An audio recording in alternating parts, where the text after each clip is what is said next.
This has to happen now. I'm here with the very funny Beer Doc. One of the funniest comedians around.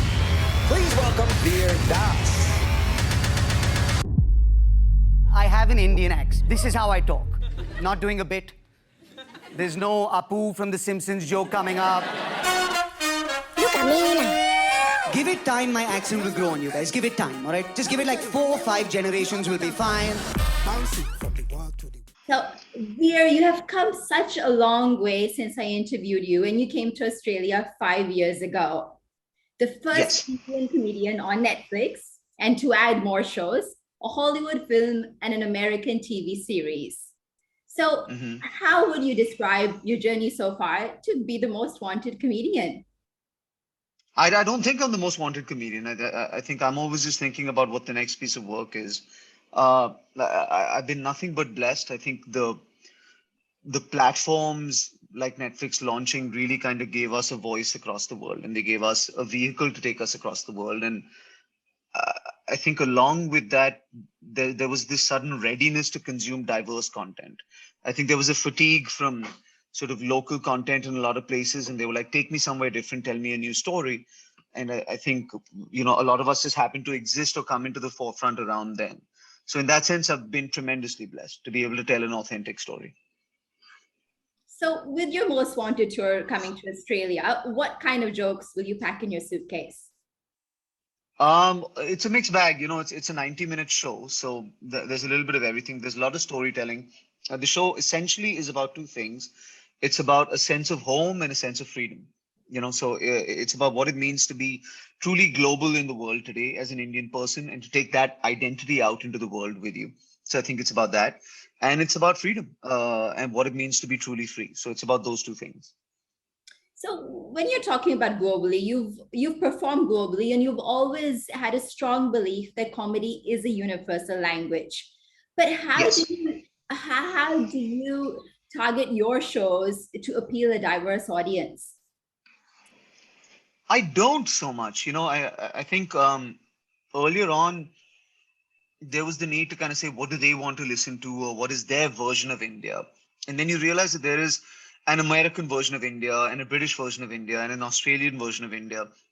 But the large perspective is 1.3 billion people that the world is missing out on. So for every Russell Peters, who's amazing in Canada, or like Aziz Ansari, who's amazing in the US, or Hassan Minhaj, who's amazing in the US, I think there needs to be somebody who's actually from India on the global circuit as well. So in that sense, truly performing globally reinforced the need to be more authentic. When you said you were specifically talking about the India, I can't resist but not asking you the question that you were recently in news for, your monologue, I come from 2 Indias, and it did receive a lot of backlash. Looking back, would you have represented India in a different light? I don't think I represent India. I represent laughter. You know what I mean? And I've been tremendously blessed because of my content. And there are always brickbats and bouquets with anything that you do. I think, it's the job of an artist to create a conversation. And I don't think you get to choose when you create a conversation. And I don't think you get to partake in that conversation as well. Because everybody comes into a conversation with their own agenda, if you know what I mean. So I think for us, you do a piece of work. If it creates a conversation, you bow your head, you take your feedback, and you create another piece of work. So would I do it the same way again? Yes, I would, because I'm an artist and I have to keep trying things. And we are so proud of you for, saying what the truth is. Veer, what's your end-to-end process of creating a show? And, once you've created it, do you laugh at your own jokes? No, I don't laugh at my own jokes. And I think different audiences laugh at different shit every night. So it's hard to predict that as well. I don't think there's an end-to-end process. I think every show begins with a central feeling, and that central feeling informs the writing process, right? So for this show, the feeling is home. What does it mean to be home? What does it mean to feel at home? And in that sense, what does it mean to feel like you don't have a home? And then that informs your writing process. So this beginning with that feeling talks about where I was born, growing up in Africa, going to school in India, boarding school, getting into the movies, going to the US, working in the US, missing home when I'm in the US, touring the world, the Kennedy Center, all of it. It'll talk about all of it. So, as you just mentioned, that it's going to talk about your life. And when a comedian comes on stage, he does bring a slice of life with him or her. Mhm. But what aspect of Veer the audience doesn't know? What's the difference between Veer as a performer and Veer as a person? We would love to Well, know. hopefully I'm funny on stage, but I'm not funny off stage, that's for sure. You're not Not at funny. all. Huge disappointment off stage. I don't know. I think as you get a little bit older, you start putting a little bit more of yourself out there on stage, because the goal doesn't just become, can I make the audience laugh? Because you kind of know, God willing, you can make the audience laugh. I think the goal also becomes, can they know me? Can they know a little bit more about me after I'm done making them laugh?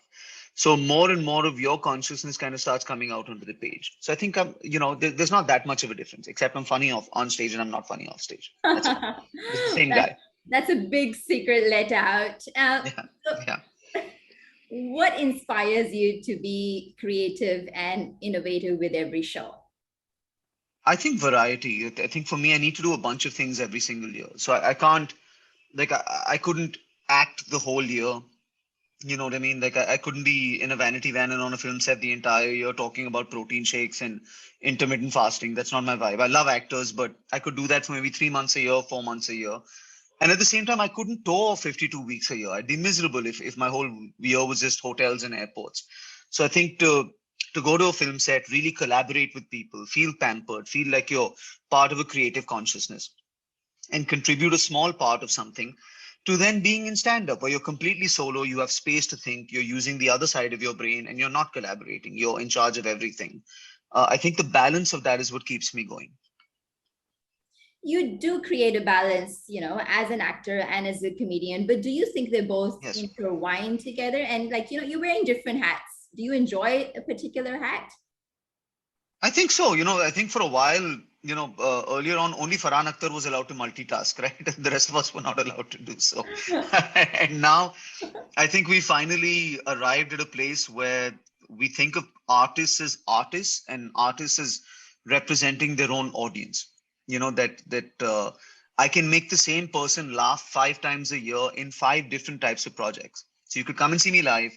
You could watch a special on Netflix. You could watch a fictional series that I was in. You could watch a movie that I was in. And then we could engage on social media or YouTube.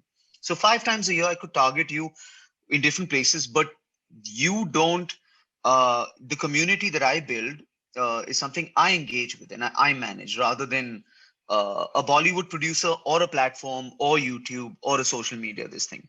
You're building your own community. I think that's the future. So as we talk about the future, what advice would you give to young aspiring stand-up artists?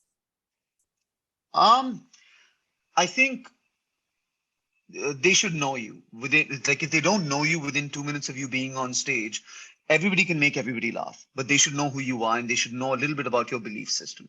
So that's one. And 2, I think there is a shortage of optimism out there. The comedy, sometimes we tend to go down an angry route or a jaded route or this thing, but don't be afraid to be hopeful and don't be afraid to be optimistic, because that forges a really strong connection with people. That's a beautiful advice you've given, and that's what we need in today's world: positivity and optimism. We're on a last note. Do you have a special message for your fans in Australia? It's been a really long time since I was there, so I'm really looking forward to it. I'm doing a longer run. I'm going to cities I've never been to before. So I think no matter where you're from, you recognize the feeling of home. So come and see my tour, and I promise you, no matter where you think your home is, when you're in that room and with my crowd, I will make you feel like that's your home. So yeah.